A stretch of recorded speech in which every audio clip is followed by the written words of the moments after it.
This is a tutorial on how to make a castle lantern out of recycled material, and I used, of course, print-ups of some drawings, and I will include these on the blog if you want to go in and print them up.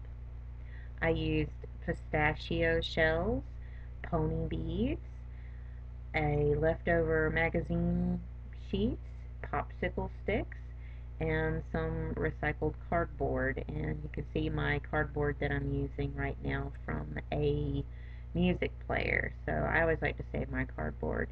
And you can use egg cartons to cut those off.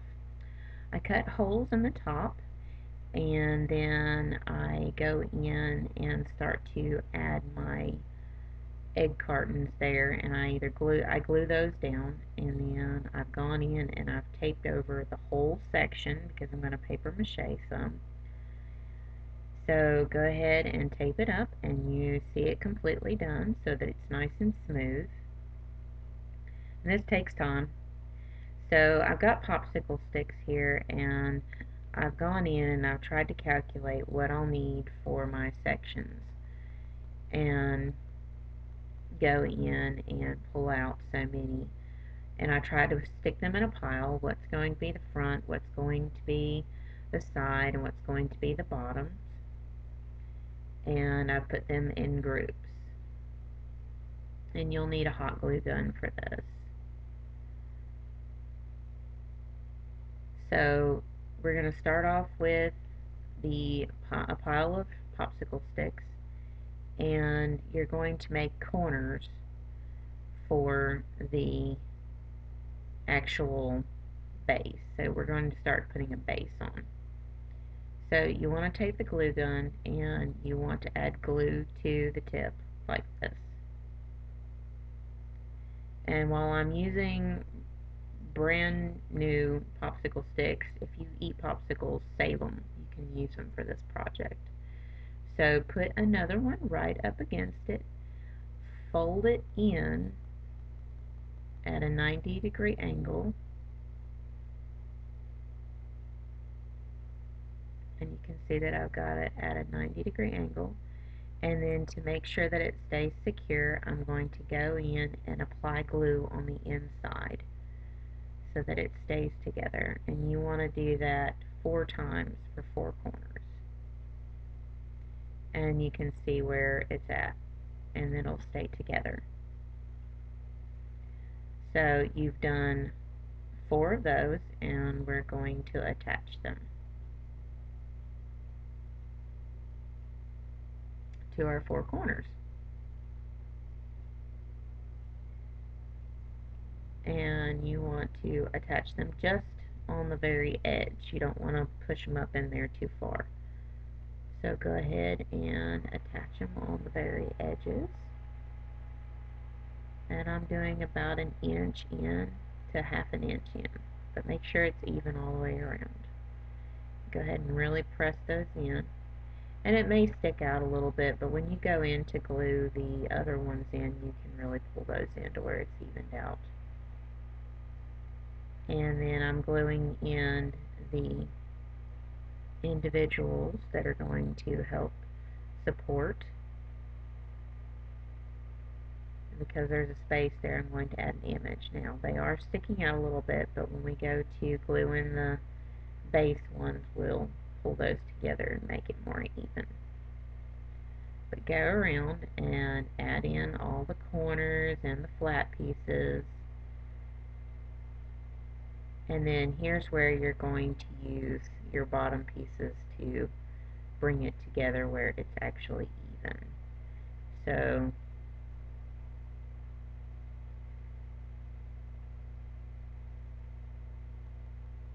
go ahead and add those to the sides so that you have a center picture. Add your corners in.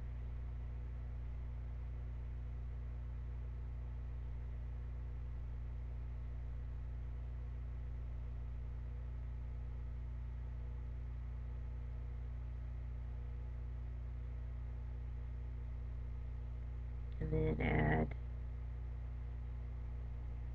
your other side on. Okay. And you see it's starting to stand, but we want to get those evened up where they're not sticking out so much, and this is where we're going to keep that from happening. You're going to get another popsicle stick, and this is where you're going to guide it to where it actually fits straight rather than angled out. And it is going to take two for the front and the back at the bottom. So that's where I'm pushing it in to where it's not angling out. And you'll need one for the side. And they are going to sit a little further out, but that's okay. You're going to be adding pistachio shells to it, and I don't really want to pull out a Dremel when this can be a nice project without having to pull out power tools. So it's going to sit over a little bit, but that's okay. You're going to be hiding it with pistachio shells. So go ahead and add your second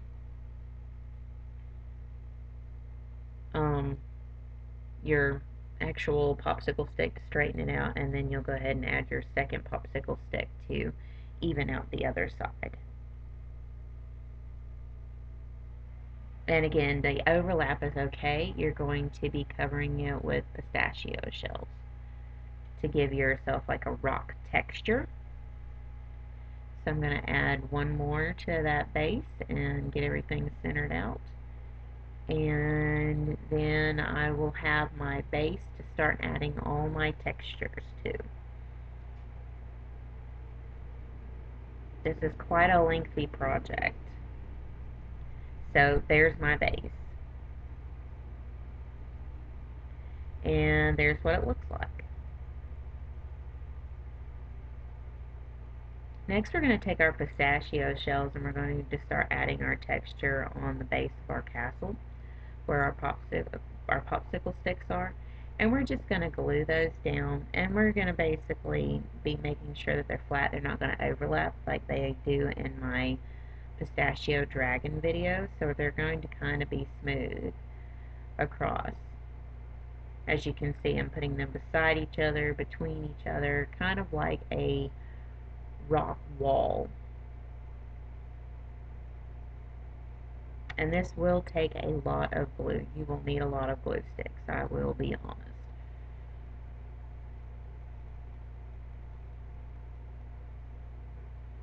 And you just want to go across and add them. And you want to do that everywhere there's a popsicle stick.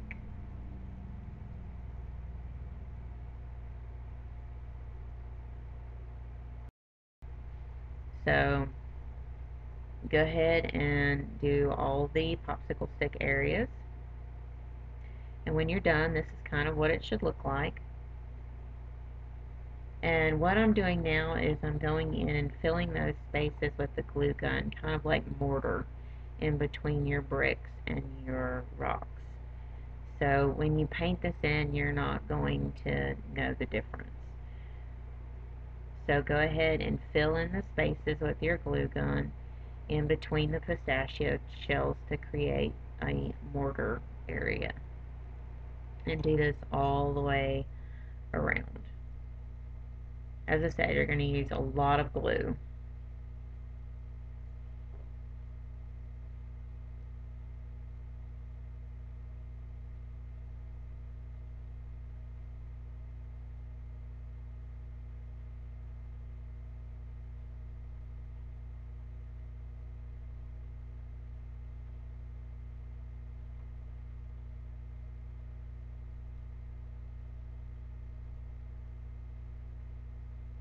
And do that all the way around. Now I'm wanting to take my magazine pages and I'm wanting to make the actual shingles, as I like to call it, for the top of the castle. And I'm folding my paper in half and cutting off the uneven edge. If you have a paper cutter, go for it. This will make it a lot easier to do this.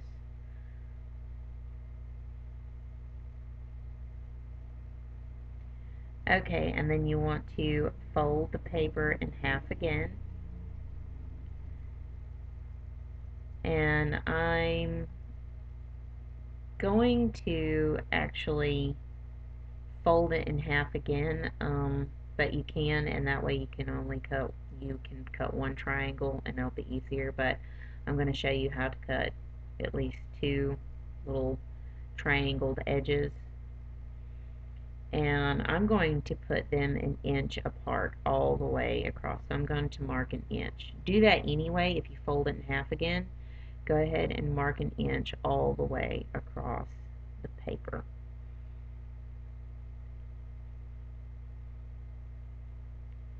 And then I generally draw a line.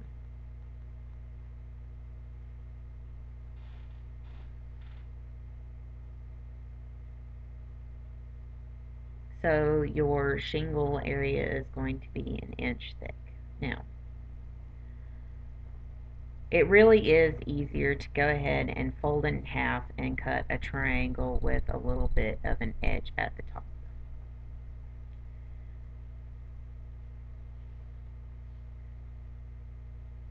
As I would say, I started off with this and ended up finding that it was really tedious and decided to just fold the paper in half again and cut a triangle with a little bit of an edge. And it doesn't have to be much of an edge. You're overlapping. It doesn't have to be perfect. But I chose to do a double edge in this video, and I wished I had filmed it the other way. I had changed steps to it. And it ended up being a lot more even, and it ended up looking better in the long run. So again, fold the paper in half again and cut just a single triangle on the end with a little bit of an edge so that when you open it up, it's a tooth edge that's all connected. And you're going to have several strips of that, and you're going to want to use up like 7 pages, if not more than that. Just always cut your extra when creating the shingled area, which is going to be at the top. And you want to just cut those out.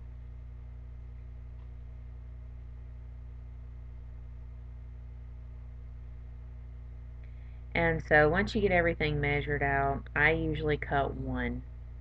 And once you cut your first one the way you want it, you can use it as your guide for the rest of them so that you don't have to measure out every single time.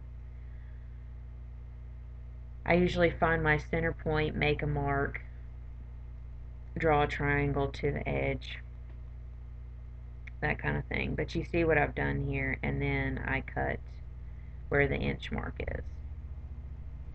And as you can see, I have the space in between the edge and the teeth area, and when you open it, it should all be connected. You want to do the same thing if you're doing the single triangle, which I'm telling you is a lot easier than this. But now that you've got one cut out, you can use the guide to cut out all the rest. And that way you don't have to sit there and draw over and over and over again. You can just use it as a guide. So once you get your one shingle panel done, you can do the rest like that. It makes it a lot easier.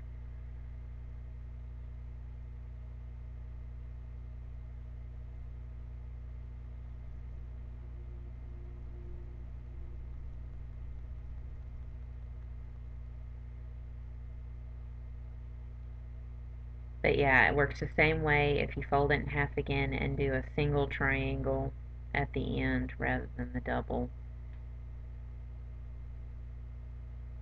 And then you just overlap and cut from that guide. And when you see that you open it up, that's what you're after right there. And you want to do that several times with several sheets of a magazine.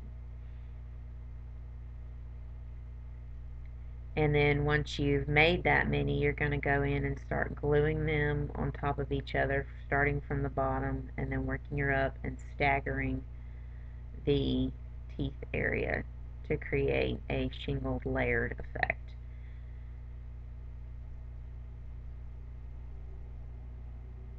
So I'm going to show you how to do that now that I've cut myself tons of shingled strips, as I like to call them, and we're going to start at the bottom and work our way to the top. So I'm going to start with the front, and I'm I'm going to glue down my first line of shingles.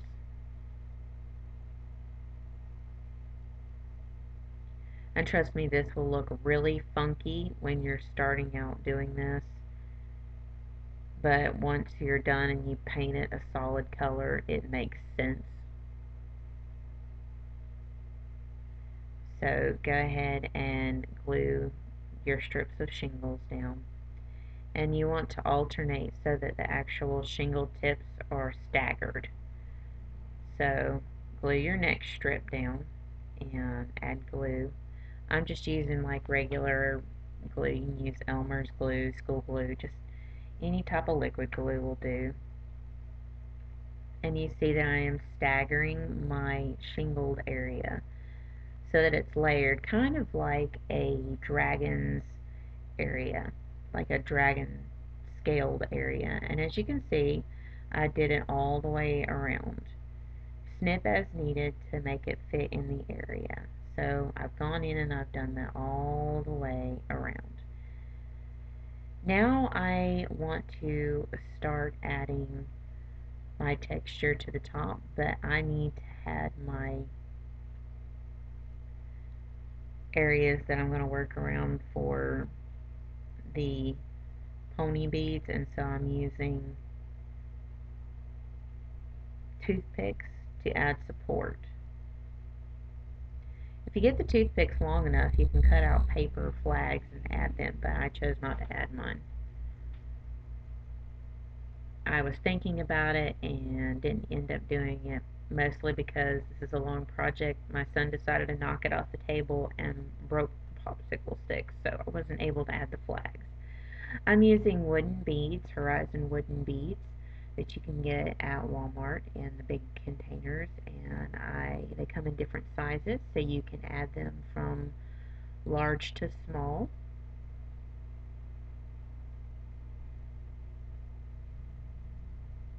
And mostly what I'm going to do is a large one and a smaller one, but I'll do 3 beads for the middle one, and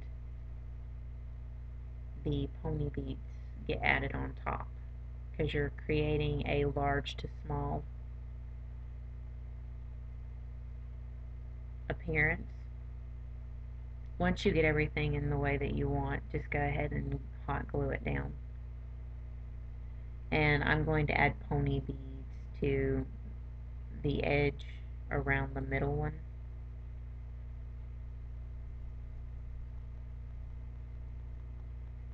So,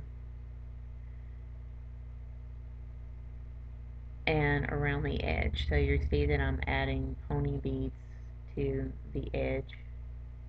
And I'm just going to put hot glue. This is going to be the best way to do it, is do a hot glue gun here. So go ahead and add the pony beads to the edge there. And again, this adds another texture. You're mostly trying to create lots of texture so that when you add the paint, it's not going to take anything to give it a nice castle, rustic, old appearance.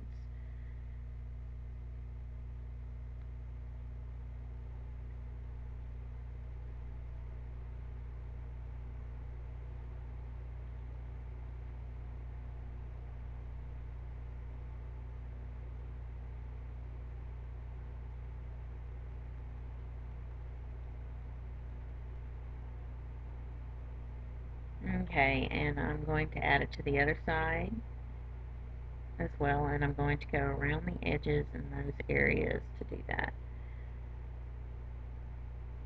And then I'm going, after I get done doing that, I'm going to start adding the pistachio shells again around the base of the cone areas to create another kind of shingling area. It gives it another really nice texture, and you're going to stagger them up like you do the pistachio dragon sculpture that I did. And you layer them up all the way to the top.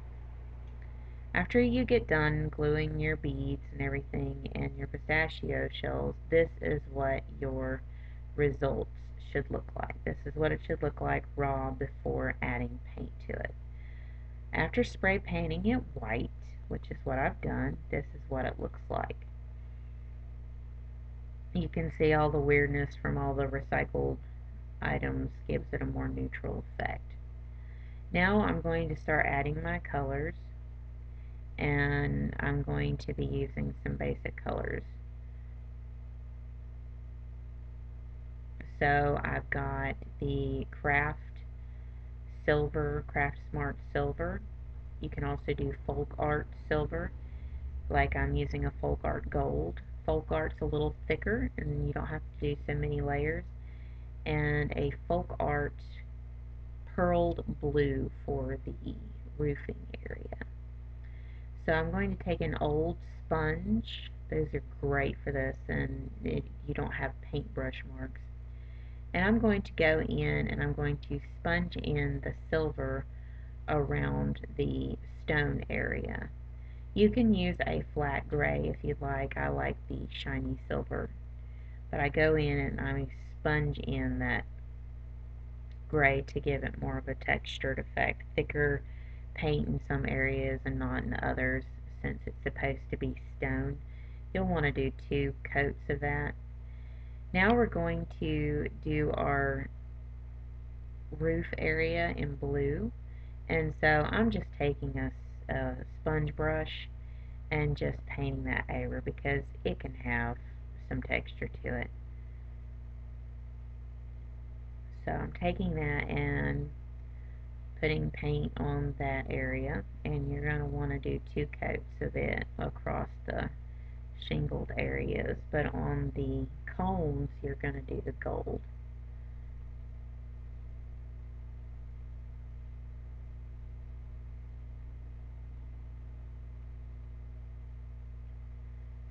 So you want to do 2 coats of that, just enough to cover it up.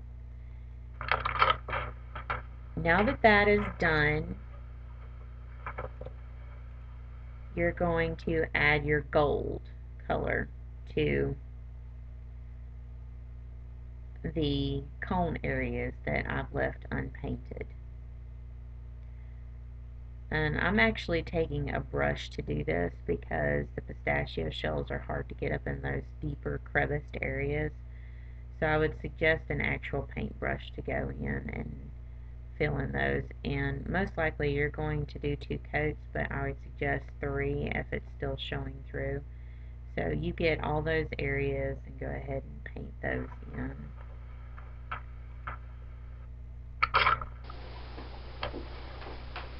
This is what it looks like finished with the basic paint. You can stop here if you like. It looks good as is, but I am choosing to add some glow in the dark. I'm going to give it a triple effect. I would suggest getting a more expensive glow in the dark paint than what I've got because it doesn't show up very well. So I've got Folkart glow in the dark paint, but as again, I would suggest a higher quality glow in the dark paint if you really want it to show up. You'll want yellow, orange, and green. And I'm taking the orange and adding it to the very, very tips of the blue area, and then I'm adding the green like moss around the stone area, and I'm adding the yellow to the tips of the gold areas. So we're going to get started with that and show you how to do that. And of course the green on your bases. And what this should do is when you turn off the lights, which I was never able to get a really good shot of it glowing in the dark, which is the reason why I suggest a higher quality paint, it looks good this way. So go ahead and start off with your orange color, and you want to do just the tips, and I mean just the tips. You just barely touch them.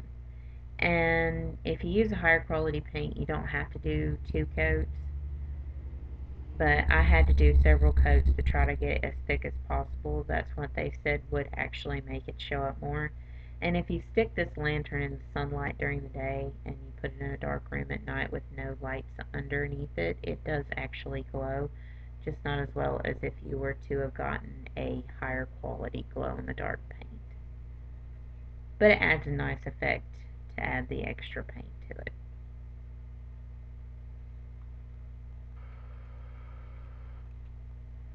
Now that I've done that all the way around, the next thing I'm going to do is paint the base of all the wood beads, the base bead of all the wood beads, and that is going to require several coats.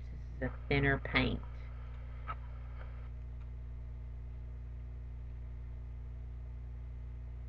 So this is a thinner paint. It's going to require several coats to get it thick enough to where when you turn off the lights it'll glow.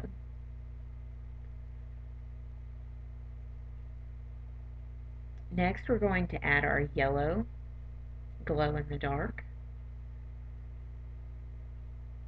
And we're going to add it to the tips of the gold beads and the gold combed areas.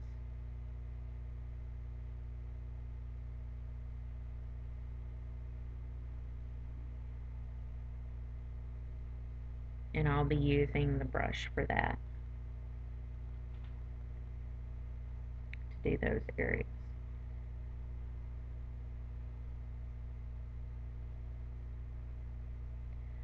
And those two will take 2 to 3 coats, if not more than that, to get it thick enough to where when you put it in the dark it'll glow. And it's just the very tips. And also paint the next bead up in yellow around. Now we're going to go to our green, and I'm going to pull my sponge out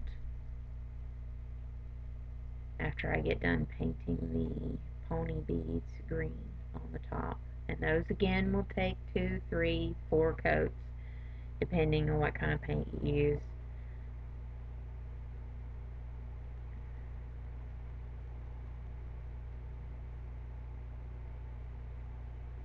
Now you want to take your sponge brush and you're going to want to thin the paint out, and you're going to pat it across to create the moss area. So pat it across very lightly, not covering up, but just enough to give some texture over your stone area. And I've mixed some other colors up. I've decided that I want to add the orange and a little bit of yellow to it. It's up to you. You can add just the green if you'd like. I chose to add all 3 colors, but pat them lightly over. You'll have chunks of paint. This is good. It'll give you texture. And so do that all the way around on all of those until you have it done. I've completed it and I've started adding my holes to it. And I'm doing a pattern. You can create your own pattern, but I'm doing a circle with an extension like a star. And the reason I'm doing this is so that when the light is put underneath, it shines through and can put like a star effect on the ceiling. I'm using a wax tool that has a very sharp point to poke holes inside the actual cardboard and everything. So I do a compass kind of thing, a north, south, east, west base points, and then I add like, northeast, northwest, southeast, southwest points. So work it like you would a visual compass. And then there's your in-between. And as on a compass, there's an extension of your point. So north has extra, east has extra, an extension, and west has the extension as well, and so does south. You do less of an extension on your subzones, just like if you were to see a compass on a map. So that's how we're doing our dots. It's like a compass. And you want to do 3 of those. One in the center and one on either side.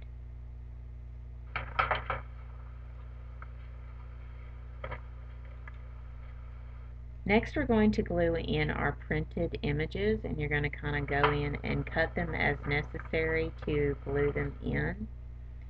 And what I'm choosing to do is go in and apply glue on the actual popsicle sticks on those areas I'm planning on facing away from me after I've gathered where I want the image to be and if I needed to cut it down anymore.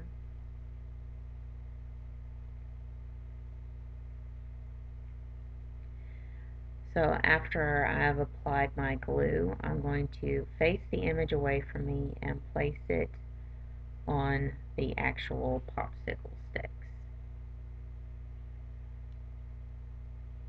And then I'm going to do the side ones with the horses, and the horses you want to have them face away from each other or facing towards each other. Generally guide them in to where you want them because I applied glue on the whole stick on both sides. I'm going to need to lift the image and apply glue onto the other popsicle stick and press down. Do the same thing for the other side. Get your images in. And you're going to do the same thing with the other side. And that's what it looks like.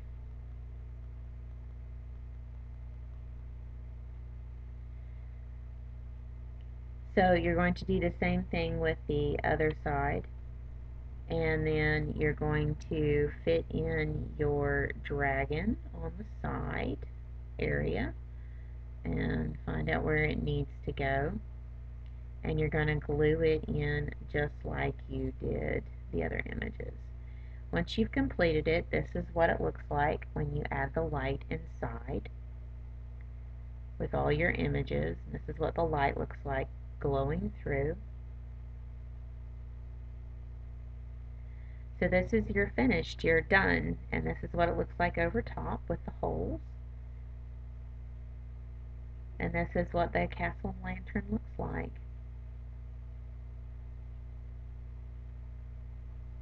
And it looks nice when there's no light in it, sitting on a shelf, and there's an image of the light in it.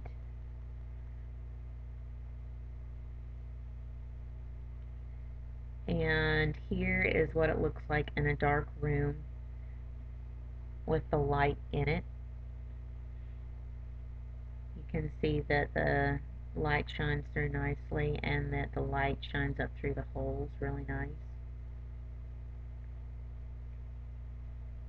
And so that's what it looks like in a dark room with the tea lights in it. I put 3 in there just underneath it.